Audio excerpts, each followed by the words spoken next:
Hello guys, welcome to my channel study notes with Mandora. आज हम basic concepts की बात करेंगे नेशनल इनकम की। नेशनल इनकम हम सभी जानते हैं, हमने सुना है न्यूज़ में भी और हर जगह।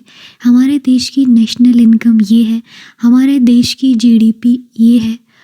ओके, तो आज हम नेशनल इनकम क्या है, जीडीपी क्या है, ठीक है, इसके बारे में पूरा डिटेल में पढ़ेंगे। सबसे पहले बेसिक कंसेप्ट्स को क्लियर करेंगे ताकि हम इसे किस तरीके से किसी भी देश में कैलकुलेट किया जाता है वो हम आज समझने वाले हैं। डोमेस्टिक इनकम और नेशनल इनकम में सिमिलर क्या है, इन दोनों में कॉमन क्या है? तो कॉमन है फैक्टर इनकम। दोनों को जब हम कैलकुलेट करते हैं तो कैलकुलेट ही हम फैक्टर इनकम के थ्रू करते हैं। Sum of total factor income of a country in an accounting year. Okay, factor income क्या है? फैक्टर इनकम है rent, interest, profit and wages. तो भाई दोनों में फैक्टर इनकम ही कैलकुलेट करते हैं, तो डिफरेंस क्या है? Domestic income, the sum total of factor income generated within the domestic territory of a country। ठीक है, जो भी इनकम, जो भी टोटल इनकम, फैक्टर इनकम जो कि फैक्टर ऑफ प्रोडक्शन से हम ले रहे हैं, वो डोमेस्टिक कंट्री में ही की जाती है। ठीक है, डोमेस्टिक कंट्री की का ही जो सम टोटल है फैक्टर इनकम का, उसे कहते हैं डोमेस्टिक इनकम। फॉर एग्ज़ाम्पल हम इंडियंस हैं, तो इंडिया में जितना भी इनकम जनरेट हो रहा है, नो मैटर कौन जनरेट कर रहा है, भारत का ही आदमी कर रहा है या विदेश का आया हुआ आदमी कर रहा है, जो भी इनकम हमारे देश में जनरेट हो रही है हम उसे कहेंगे डोमेस्टिक इनकम। दूसरा है नेशनल इनकम। नेशनल इनकम है sum total of factor incomes generated by the normal residents. Residents कौन? जो हमारे देश में रह रहे हैं, ठीक है, of a country with in the domestic territory. Domestic territory मतलब हमारी अपनी घरेलू कंट्री के जो लोग हैं, और in the rest of the world. अपने देश में तो रह ही रहे हैं वो, लेकिन देश के बाहर भी हैं, और उनके द्वारा, उनके थ्रू जो इनकम जनरेट हो रही है उसे हम कहेंगे नेशनल इनकम। जो हमारे प्यारे भाई बहन दुबई में हैं या कहीं और है किसी कंट्री में, और वहाँ से इनकम प्रोवाइड कर रहे हैं या कमा रहे हैं, तो वो किस में आएगा? नेशनल इनकम में आएगा, और उसे नेशनल इनकम ही कहेंगे। और जो हमारे नॉर्मल रेजिडेंट हैं हमारी कंट्री के, वो जो इनकम जनरेट कर रहे हैं फैक्टर ऑफ प्रोडक्शन के थ्रू, तो वो भी नेशनल इनकम में आएगा। बेसिक डिफरेंस यही है कि डोमेस्टिक इनकम हमारी ही कंट्री में जो इनकम जनरेट हो रही है वो, और नेशनल इनकम में हमारी कंट्री के जो लोग इनकम जनरेट कर रहे हैं, चाहे वो डोमेस्टिक कंट्री के अंदर हो या बाहर हो, तो इसे कहते हैं नेशनल इनकम। थोड़ा सा डिफरेंस है, फर्दर आगे स्लाइड्स आएंगी तो उसमें क्लियर हो जाएगा। ग्रॉस और नेट का कंसेप्ट क्लियर करना बहुत ज़रूरी है, क्योंकि आगे हम बात करेंगे GDP, NDP, NNP etcetera. Okay, तो जहाँ पर भी ग्रॉस लग रहा है इसका मतलब उसमें हमने डेप्रिशिएशन को इंक्लूड किया हुआ है। डेप्रिशिएशन क्या होता है? हम जब फिक्स्ड एसेट्स को, फिक्स्ड कैपिटल को कंज्यूम करते हैं, जैसे कि मैंने नीचे लिखा हुआ है राइट में, consumption of fixed capital. Fixed capital क्या है? सिंपल, प्लांट्स और मशीनरी किसी भी प्रोडक्शन प्रोसेस में यूज़ होता है, उनका जो हम कंजम्पशन कर रहे हैं उन पर, उस पर जो खर्चा हो रहा है उसे डेप्रिशिएशन कहेंगे। ग्रॉस में हम डेप्रिशिएशन को लेते हैं, और जो नेट होता है उसमें हम डेप्रिसिएशन को नहीं लेते हैं, डेप्रिसिएशन माइनस हो जाता है। सिंपल सा है। नेट, जैसे कि पुरानी जो वीडियो है मैंने उसमें बताया हुआ है कि ग्रॉस इन्वेस्टमेंट क्या होता है, नेट इन्वेस्टमेंट प्लस डेप्रिसिएशन। चलो आगे बढ़ते हैं। अब है मार्केट प्राइस और फैक्टर कॉस्ट। ये भी जानना बहुत ज़रूरी है नेशनल इनकम के लिए, क्योंकि जब भी हम जीडीपी और नेशनल इनकम निकालेंगे तो उसमें हम मार्केट प्राइस को नहीं लेते हैं, उसमें केवल और केवल फैक्टर कॉस्ट आती है और उसमें हम डेप्रिशिएशन भी नहीं लेते हैं, वो हम आगे पढ़ेंगे। सिंपल सा यहाँ पर ये समझ लेते हैं कि मार्केट प्राइस होता क्या है। मार्केट प्राइस मीन्स जिसमें इनडायरेक्ट टैक्सेस जो कि गवर्नमेंट लगाती है वो ऐड रहता है। जैसा कि आप बाज़ार में जाते हैं और आप कोई बिस्किट खरीद रहे हैं, उसमें लिखा रहता है MRP, ठीक है। तो वो जो मार्केट प्राइस है उसमें टैक्स सहित जो सब कुछ मिला करके उसका जो दाम है मार्केट में वो हो गया market price. Indirect taxes raise the market price and subsidies tends to lower it. Second है फैक्टर कॉस्ट। फैक्टर कॉस्ट का मतलब होता है cost of factors of production. Factors of production हम देख चुके हैं, land, labour, capital and entrepreneurship, और हमें ये याद ही हो गया होगा, प्रीवियस 2 वीडियोज़ में इसका डिस्क्रिप्शन हो रखा है। And independent of net indirect taxes, इसमें इनडायरेक्ट टैक्स होता ही नहीं है। मेनली आप ये समझिए कि आप किसी भी वस्तु का उत्पादन कर रहे हैं, आपका जितना भी खर्चा उस उत्पादन में आया है आपने उसको कहा है फैक्टर कॉस्ट, क्योंकि आप किसी न किसी लैंड का रेंट भी दे रहे होंगे, लेबर्स को वेजेस भी दे रहे होंगे, कैपिटल में इंटरेस्ट भी दे रहे होंगे, ठीक है। तो ये हो गया factor cost. Net indirect taxes को जब हम कैलकुलेट करते हैं तो इनडायरेक्ट टैक्सेस में से सब्सिडीज़ को माइनस कर देते हैं। इसको याद करके रखना, क्योंकि फर्दर जब हम क्वेश्चन सॉल्व करेंगे तो उसमें ये काम आएगा। अब आती है बात value addition and income generation की। वैल्यू एडिशन का दूसरा नाम प्रोडक्शन, ठीक है। जैसे कि यहाँ पर एग्जांपल दिया हुआ है, इफ़ समवन बायज वुड, अगर कोई एक व्यक्ति है जो आपका लकड़ी खरीद रहा है, उसकी कॉस्ट है 500 रुपये, ठीक है, एंड और फिर उसे कन्वर्ट करता है चेयर में और फिर उसे बेचता है 800 रुपये में। जो वैल्यू एडेड हुई है वो कितना है, तो 800 में से हम 500 माइनस कर देंगे, दैट इज़ 300। मतलब कि जब उसने उसे चेयर में कन्वर्ट किया तो बीच में ना उसका फैक्टर ऑफ प्रोडक्शन लगा है, उसका प्राइस लगा है, लैंड में उसने रेंट भी दिया होगा, लेबर को उसने वेजेस भी दिए होंगे, सब कुछ मिला मुला के 300 रुपये का वैल्यू एडेड हुआ है। Okay, so which is what production means. So now question is who adds value, कौन ऐड करता है? It is added by the factor of production, ठीक है। जो factor of production है ना हमारे land, labour, capital and entrepreneurship, इन्हीं के थ्रू होता है। and accordingly all value added is distributed among the factor of production as a factor income. Simple. यहाँ पर डेफिनेशन दी हुई है कि ग्रॉस डोमेस्टिक प्रोडक्ट या income, GDP is the sum total of market value of final goods and services produced within the domestic territory of a country in an accounting year including depreciation. G का मतलब होता है gross, जो हमने पिछला पढ़ा है कि ग्रॉस का मतलब डेप्रिशिएशन उसमें ऐड है, तो इसलिए यहाँ पर लिखा है depreciation, including depreciation.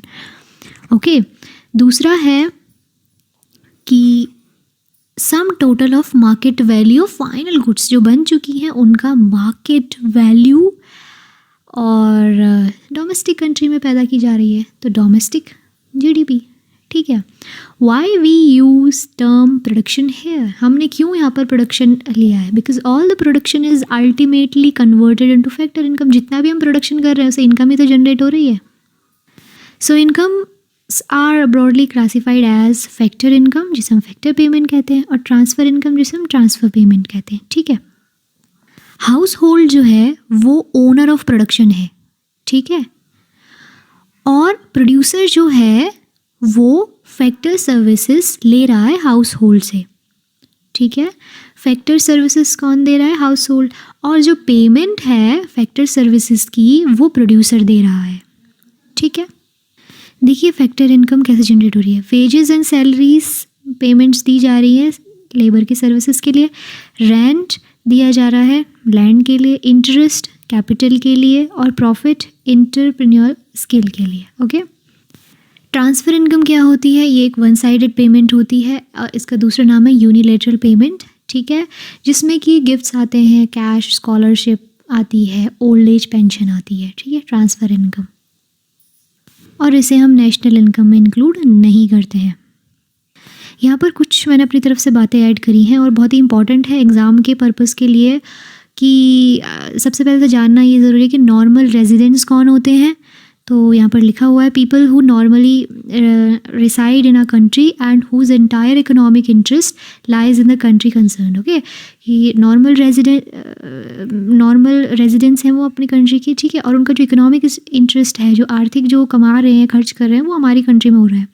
Normal resident of a country includes, हम नॉर्मल रेजिडेंट्स किसे कहेंगे, किसी भी देश के नॉर्मल रेजिडेंट हम किसे कहेंगे, वहाँ के सिटीजन्स को, citizens of the country, citizens of other country who continue to live a period of 1 year, जिनको 1 साल हो गया है रहते रहते हमारी कंट्री में, दूसरे कंट्री के व्यक्ति, country citizens of our country working in the international organization, हमारी कंट्री के लोग जो इंटरनेशनल ऑर्गेनाइजेशन में काम कर रहे हैं, फॉरेन एम्बेसीज में काम कर रहे हैं, citizens of our country living in abroad but not for a period of exceeding 1 year, 1 year से ज़्यादा नहीं हुआ है उन्हें, और उनका इकोनॉमिक इंटरेस्ट हमारे देश में है, ठीक है, डोमेस्टिक टेरिटरी में है, डोमेस्टिक कंट्री में है।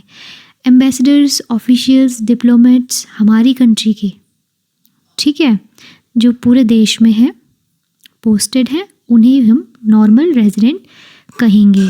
नॉन रेजिडेंट्स ऑफ इंडिया या किसी भी कंट्री के किसी कहेंगे foreigners who visit the country for travelling, entertainment, holidays, medical treatment, studies, conferences, sports etcetera, ठीक है।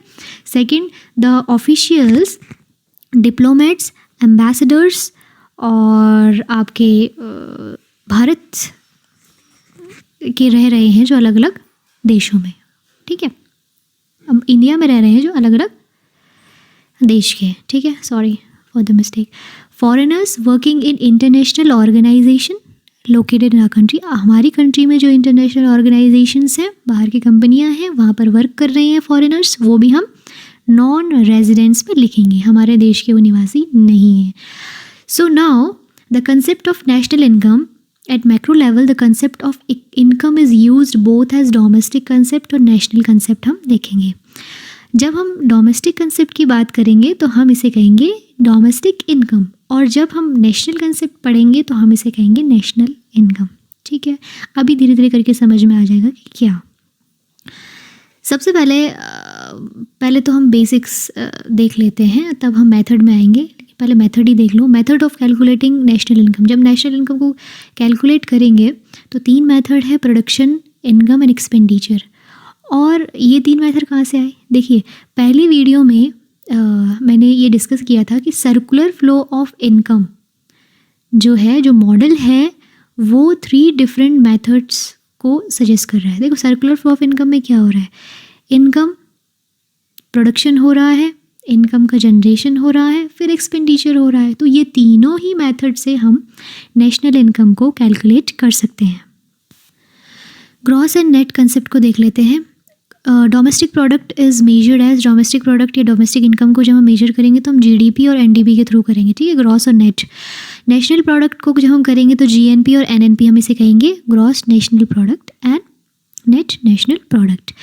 नेशनल इनकम हम पता है हमें कि sum of total factor income earn by normal resident of a country, कोई भी, no matter where it is generated, ठीक है, ये बिल्कुल मैटर नहीं करता कि कहाँ से ये जनरेट हो रहा है, कहीं से भी हो रहा है, हमारे देश के लोग जनरेट कर रहे हैं, यहाँ नहीं है, बाहर बैठ के कर रहे हैं, नेशनल इनकम आएगा। Domestic income, sum total of factor income, ठीक है, फैक्टर इनकम आपको पता है, फैक्टर ऑफ प्रोडक्शन के थ्रू इनकम जनरेट हो रही है with in the domestic territory, हमारे ही देश में हो रही है, नो मैटर हु जनरेट्स, कौन जनरेट कर रहा है कोई फ़र्क नहीं पड़ता, हमारे देश में अगर इनकम जनरेट हो रही है तो हम उसे कहेंगे डोमेस्टिक इनकम, जीडीपी। और ठीक है, और अगर नेशनल इनकम तब कहेंगे जब हमारे देश के लोग कहीं और बैठे हुए हैं या हमारे देश के अपने लोग सब इनकम जनरेट करें, दैट इज़ नेशनल इनकम, ठीक है।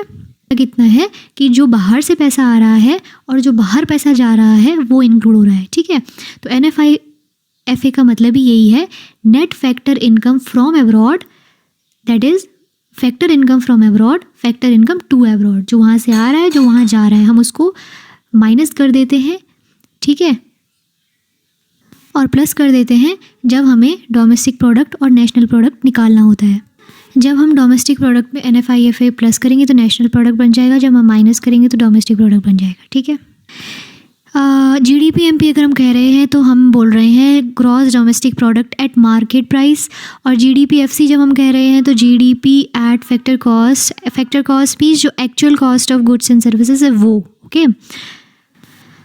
2 सेक्टर इकोनॉमी में एक मेजर डिफरेंस नहीं है, लेकिन 3 सेक्टर इकोनॉमी में गवर्नमेंट भी ऐड हो जाती है, तो गवर्नमेंट क्या करती है, इनडायरेक्ट टैक्सेस इम्पोज कर देती है जिससे मार्केट प्राइसेस बढ़ जाते हैं, ओके। और फिर सब्सिडीज़ भी देती हैं जिससे लोअर भी हो जाते हैं, फाइनली बैलेंस्ड हो जाते हैं, okay. So there are 8 aggregates: GDP MP, NDP MP, GDP FC, NDP FC, GNP MP, NNP MP, GNP FC and NNP FC। तो पूरे नेशनल इनकम में जो एग्ज़ाम के पॉइंट ऑफ व्यू से जो हर जगह देखा जाता है, कैलकुलेट किया जाता है, तो ये 8 ही एग्रीगेट्स हैं जिसमें हम मार्केट प्राइस ले लेते हैं, ठीक है, और किसी में फैक्टर प्राइस ले लेते हैं, ठीक है। किसी में ग्रॉस भी ऐड कर देते हैं, किसी में नेट है। अगर हमें नेट चाहिए होगा तो हम नेट देखेंगे, ग्रॉस चाहिए होगा तो हम ग्रॉस देखेंगे। अगर हमें कहेंगे कि कैलकुलेट डोमेस्टिक इनकम को कैलकुलेट कीजिए तो हम उसमें NDPFC, value of NDPFC calculate करेंगे, जिसमें net domestic product at factor cost जिसे हम कहते हैं। अगर हमें बोला जाएगा नेशनल इनकम कैलकुलेट कीजिए तो हम NNPFC करेंगे। N मतलब होता है नेट नेशनल प्रोडक्ट, FC मतलब फैक्टर कॉस्ट, ओके। यहाँ पर मैंने इजी वे टू रिमेंबर लिखा है, याद करने का तरीका, कि अगर हमें कन्वर्जन करना है तो डोमेस्टिक और नेशनल इनकम के बीच में NFIFA माइनस A प्लस कर दीजिए। अगर हमें ग्रॉस और नेट में करना है तो डेप्रिसिएशन माइनस A प्लस कर दीजिए।